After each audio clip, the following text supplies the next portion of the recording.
Corporate world का सबसे बड़ा कंफ्यूजन क्या है? 10 लाख का डिस्प्यूट आर्बिट्रेशन में लेकर जाएं या कोर्ट में?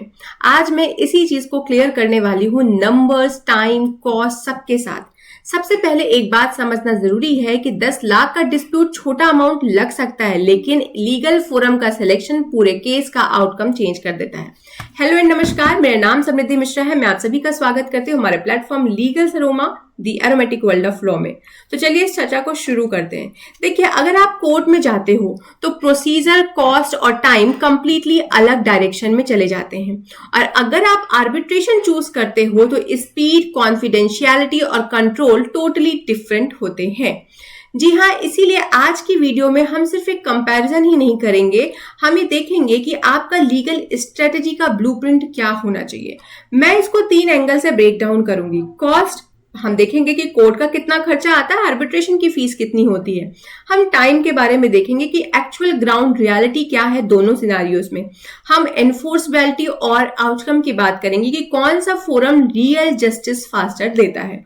और वीडियो के एंड में मैं आपको एक सिंपल डिसीजन फॉर्मूला दूंगी, जिससे आप खुद डिसाइड कर पाओगे कि 10 लाख का मैटर कोर्ट में ले जाना चाहिए या आर्बिट्रेशन में ले जाना चाहिए। चलिए शुरू करते हैं। सबसे पहले सबसे इंपॉर्टेंट पॉइंट को डिस्कस करेंगे कि कॉस्ट, हमें क्या सस्ता पड़ेगा।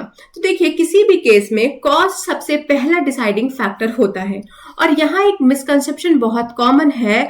लोग सोचते हैं कि कोर्ट चीप होता है और आर्बिट्रेशन एक्सपेंसिव होता है, लेकिन एक्चुअल पिक्चर थोड़ी डिफरेंट है। आपने सुना भी होगा, court is cheap to start, expensive to sustain. Court में फाइलिंग फी तो नॉमिनल होती है, शुरुआत में लगता है कि कॉस्ट लो है, पर प्रॉब्लम कॉस्ट से नहीं आती है, प्रोसेस से होने लगती है। प्रोसेस में क्या, एडजर्नमेंट्स, मल्टीपल डेट्स, एफिडेविट्स, इसके बाद evidence stages, cross examinations, arguments, ये सब मिलके 3 से 5 साल लग जाता है। और जितना ज्यादा टाइम केस लेता है, लॉयर की fees, follow up cost, opportunity loss multiply होता जाता है। यानी court cost low entry cost है, हाई लाइफ टाइम कॉस्ट है। वहीं जब हम बात आर्बिट्रेशन की करते हैं तो वहां पे एंट्री कॉस्ट हायर होती है, पर लाइफ टाइम कॉस्ट लोअर होती है। इसको ऐसे समझते हैं कि आर्बिट्रेशन में आपको आर्बिट्रेटर को फीस देनी पड़ती है। तो वो फीस कैसे डिसाइड होता है? जब हम आर्बिट्रेशन एंड कंसिलिएशन एक्ट पढ़ते हैं तो उसके 4th शेड्यूल के हिसाब से हम फी डिसाइड करते हैं। तो मान लेते हैं 10 लाख का डिस्प्यूट है, तो उनकी फीस करीब 1.5 लाख के आसपास जाएगी, 50,000 से 1.5 लाख के बीच में जाती है। तो शुरुआत में थोड़ा ज्यादा पैसा तो लगता है, पर limited hearings, no endless adjournment, no procedural delay, no unnecessary date, इसका मतलब ओवरऑल कॉस्ट प्रेडिक्टेबल और कंट्रोल्ड है। कोर्ट में आपने सुना भी होगा, in court cost bleed slowly, in arbitration cost comes one and ends quickly. तो कॉस्ट को लेकर तो कंफ्यूजन क्लियर हो गया होगा। आप थोड़ी बात कर लेते हैं टाइम को लेके।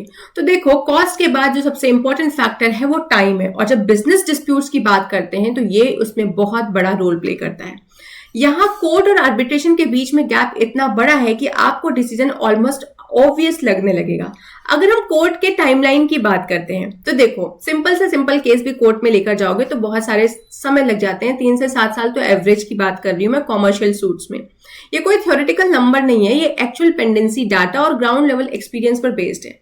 अगर हम टाइमलाइन के बारे में बात करें तो पहले क्या होगा, petition file, admission, written statement, replication, issue का फ्रेम करना, evidences, cross examination, final argument, judgment, उसके बाद एग्जीक्यूशन में 1-2 साल एक्स्ट्रा लग सकता है।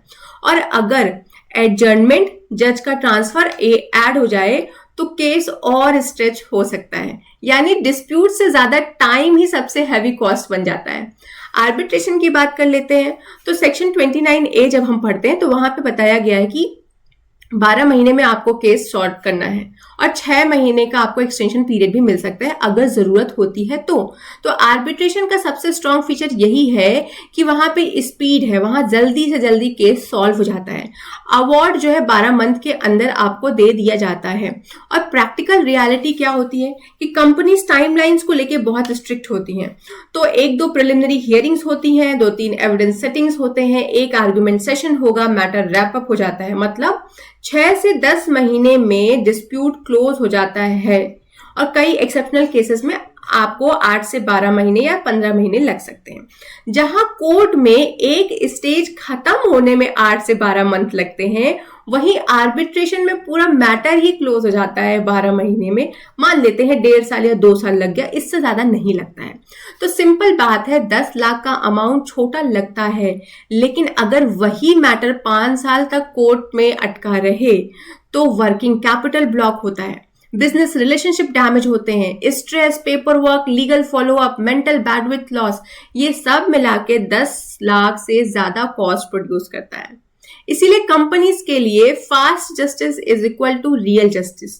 कोर्ट में टाइम सबसे एक्सपेंसिव करेंसी है, आर्बिट्रेशन में टाइम ही आपका बिगेस्ट सेविंग बन जाता है।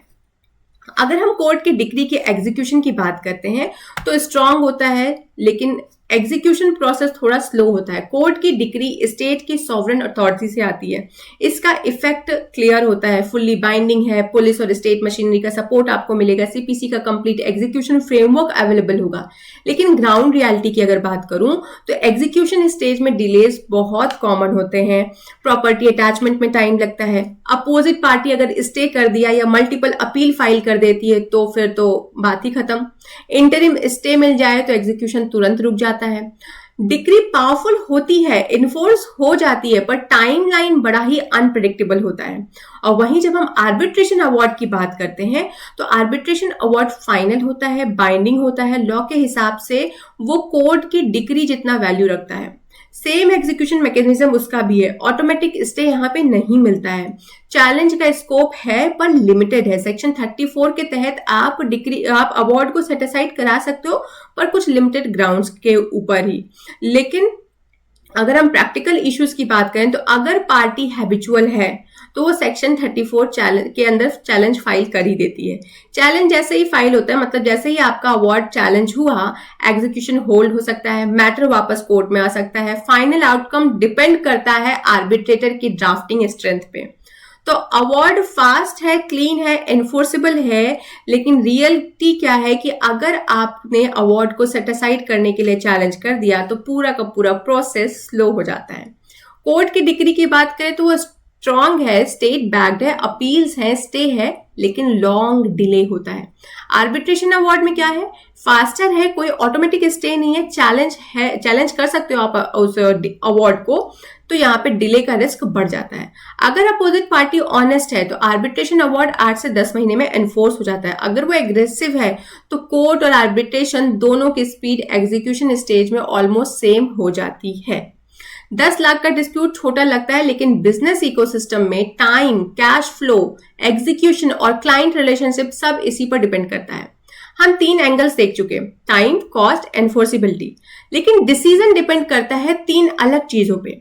उसमें पहला आता है बिजनेस अर्जेंसी। अगर आपको जल्दी चाहिए, मतलब मैटर शॉर्ट करना है, तो आप आर्बिट्रेशन प्रेफर करिए।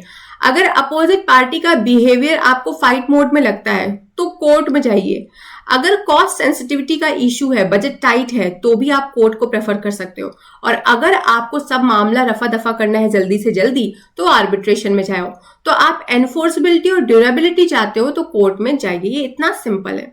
अल्टीमेटली लॉ फोरम चूज करना स्ट्रैटेजी होती है। 10 लाख का डिस्प्यूट हो या 10 करोड़ का, आपको अपनी प्रायोरिटी सी थ्रू करनी होती है स्पीड, कॉस्ट और इन्फोर्समेंट से।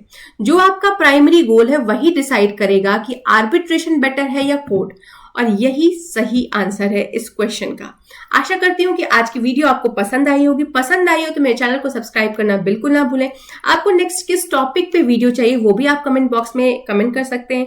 मेरी प्लेलिस्ट को भी विजिट करिएगा, वहां पे भी आपको बहुत सारी वीडियोस मिलेंगी जिसमें से कुछ ना कुछ आपके काम की जरूर होगी। तो आज के लिए बस इतना ही। धन्यवाद, नमस्कार।